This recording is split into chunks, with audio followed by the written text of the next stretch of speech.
जय श्री हरि। बंधुओं, एक प्रश्न किया था किसी ने 1 महीने पहले, संभवतः नाम बाघ सिंह ऐसे कुछ नाम था। उनका विषय बहुत अच्छा था। उन्होंने कहा था कि 13वीं के दिन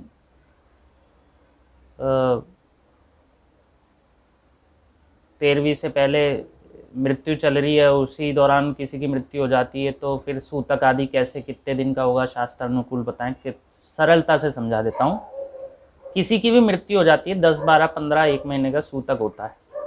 जिसका जितने दिन का होता है उसके अनुसार अपना कर लेना। मैं कुछ कार्य, उसके अनुसार आप अपना हिसाब लगा लेना। मैं बताता हूँ कि किसी का सूतक चल रहा है 10 दिन, 15, 12, 1 महीने, जितना भी। इसी बीच दूसरा कोई सूतक आ गया, मतलब कोई मर गया। 10 दिन का सूतक चल रहा है, कोई दूसरा फिर मर गया। तो इस दौरान कितने दिन का सूतक मानना चाहिए? तो पहले मरे हुए का तो चल ही रहा था, पहले जो चले गए उनका तो चल ही रहा था, फिर जो दूसरे चले जाएंगे उनका कितना? या किसी का जन्म हुआ, सूतक लग गया, पुनः किसी का जन्म हो गया उसी घर में, तो क्या सूतक माना जाएगा? या किसी की मृत्यु हुई, सूतक लग गया, और मृत्यु का सूतक समाप्त नहीं हुआ था कि जन्म का सूतक लग गया, किसी का जन्म हो गया उसी घर में, तो कैसे माने जाएगा? या किसी का जन्म हुआ, सूतक लग गया, और फिर किसी की मृत्यु हो गई, तो कितने दिनों का सूतक माना जाएगा? आइए शास्त्रानुकूल आपको बताते हैं। सर्वप्रथम ले चलते हैं आपको गौतम स्मृति से, जिसमें सबसे अधिक सूक्ष्मता से बताया गया है मेरे विचार में। क्या कहा गया ये देखते हैं। गौतम स्मृति 14वां अध्याय, पहला श्लोक कहा है, उसी बीच में अर्थात मृत्यु के बीच में यदि पुनः मृत्यु का शौच आज पड़े तो पूर्व शौच के शेष बचे दिनों के साथ शुद्धि को प्राप्त हो जाते हैं। मान लो कोई आज गया, 10 दिन का शौच है, 5वें दिन कोई दूसरा चला गया, तो जो 5 दिन है ना, दूसरे के लिए भी उतना ही अशौच माना जाएगा, ये कह रहे हैं। दूसरी बात क्या कह रहे हैं, यदि पूर्व शौच का समय पूरा होने में केवल 1 रात शेष बची हो तो अगले 2 दिन में शुद्धि होती है। 1 तारीख को कोई गया, 10वें दिन सूतक समाप्त हो रहा था, 10वीं रात थी, 10वीं रात को कोई एक और उसी परिवार का निकल लिया, तो आगे 2 दिन का सूतक और माना जाएगा, 2 दिन का बढ़ा देंगे उसमें, पूरे 10 दिन का करने की आवश्यकता नहीं है। यदि पूर्व शौच की समाप्ति के दिन प्रातःकाल दूसरा मृत्यु अशौच आ पड़े तो अगले 3 दिनों में शुद्धि होती है। 1 तारीख को कोई गया, 10 को सूतक समाप्त, 11वीं की सुबह पुनः कोई निकल लिया उसी परिवार का, क्या करेंगे? 3 दिन का और बढ़ा देंगे।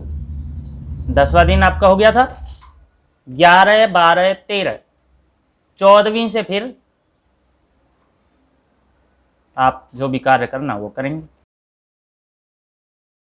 अगला बताते हैं आपको, ये गौतम स्मृति से हो गया अति सूक्ष्म, इससे सूक्ष्म किसी में नहीं मिलेगा, इसे प्रधान मानना, क्योंकि इसमें और भी बातें दे रखी हैं कि 1 रात बची हो और या अगले दिन हो जाए तो क्या है। और में सामान्य रूप से बताया गया है, जैसे इसमें प्रथम पंक्ति में बताया गया था ना, सामान्य रूप से कि मृत्यु के बीच में दूसरा मृत्यु शौच आ जाए तो बराबर होता है, मतलब कोई आपको सूतक अलग से नहीं मानना है। अर्थात 5वें दिन कोई मर जाए तो 1 तारीख को कोई मरा है, 5वें दिन फिर कोई मर जाए तो 10 ही तक सूतक है, बस 11वें दिन से आप कार्य करो।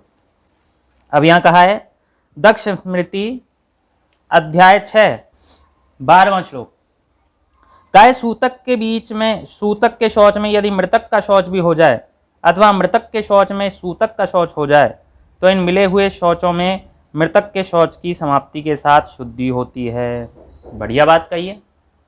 किसी का जन्म हुआ घर में, 1 तारीख को शौच चल रहा है, बीच में किसी की मृत्यु हो जाती है, तो मान लो 10 दिन का शौच चल रहा था, 1 तारीख को जन्म हुआ था बच्चे का, 5 तारीख को दादाजी चले गए, 10 दिन का शौच मानना था बच्चे का, 10 तारीख को होता पूर्ण, लेकिन दादाजी 5 को गए। ये ब्राह्मण के विषय में बता रहा हूँ, बाकी सब अपना अपना जोड़ लेना, 10, 12, 15, 1 महीना, जितना भी जिस जिस के यहाँ होता हो। 5 को दादाजी चले गए तो 15 14 तक का शौच होगा 10 दिन का, वो जन्म और वो मिला के। कहा है ना कि सूतक का हो या मृतक का शौच हो, सूतक का शौच हो या मृतक का हो, अर्थात जन्म का हो या मरण का हो, मरण वाला प्रधान होता है, मरण वाले को लेके चलेंगे। अब कोई मर गया, 1 को, 5 को जन्म हो गया, 10 तक ही माना जाएगा सूतक। तो मृतक की शौच की समाप्ति के साथ शुद्धि होती है। अगला लिखित स्मृति 87वां श्लोक क्या कहा है? मृत्यु का सूतक उत्पन्न हो जाने पर यदि जन्म का सूतक भी हो जाए तो जन्म का सूतक मृत्यु के सूतक के साथ शुद्ध हो जाता है, पर जन्म के सूतक के साथ मृत्यु के सूतक की शुद्धि नहीं होती। वही बात कही गई है। मृत्यु के सूतक चल रहा था, जन्म हो गया किसी का, तो क्या होगा? हो गया तो हो गया, मृत्यु के साथ ही 10वें दिन ही वो समाप्त हो जाएगा। अब किसी का जन्म का चल रहा था, बीच में किसी की मृत्यु हो गई, वो तो बता चुके, 1 को जन्म हुआ, 5 को मृत्यु हो गई, तो 14 तक सूतक चलेगा। 10 दिन का हुआ ना, 14 देख लेना, कभी मैं आगे पीछे हूँ, गणित में कुछ गड़बड़ हो गया, क्योंकि 5, 6, 7, 8, 9, 10, 11, 12, 13, 14, 10 दिन हो गए ना, 15वें दिन से कार्य प्रारंभ। इसमें भी यही बात कह दी लिखित में। शंख स्मृति अध्याय 15 श्लोक 10 का दूसरा समान शौच निश्चय से प्रथम शौच के साथ समाप्त हो जाता है। समान शौच अर्थात जन्म का अशौच चल रहा हो, बीच में पुनः जन्म का अशौच हो जाए तो प्रथम अशौच के साथ समाप्त हो जाता है। प्रथम असमान अशौच दूसरे असमान अशौच के साथ समाप्त हो जाता है।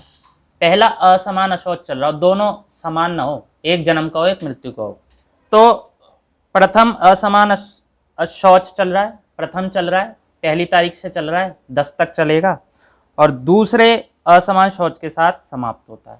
दूसरा आ गया, चाहे जन्म का आ गया चाहे मरण का आ गया, तो दूसरे के साथ ही समाप्त होगा। लेकिन यहाँ एक सिद्धांत है, असमान की बात तो इन्होंने कर दी कि मरण का हो या जन्म का हो, लेकिन ये बात ध्यान रखने योग्य है जो पूर्व स्मृतियों में हमने देखी कि मरण के साथ ही समाप्त होता है। यदि पहले किसी का जन्म हो गया है, बाद में बीच में मरण हुआ है, तो मरण का लंबा सूतक चलेगा, और यदि किसी का मरण हो गया है, बीच में किसी का जन्म हो गया, जन्म का लंबा सूतक नहीं चलेगा, जन्म का तो मरण के साथ ही समाप्त हो जाएगा। ये बात। अगला प्रमाण पराशर स्मृति अध्याय 3 36वां श्लोक क्या कहा है? 10 दिन के शौच के अंदर यदि पुनः मृत्यु या जन्म हो जाए तो ब्राह्मण उन 10 दिनों का अतिक्रमण किए बिना अशुद्ध रहता है।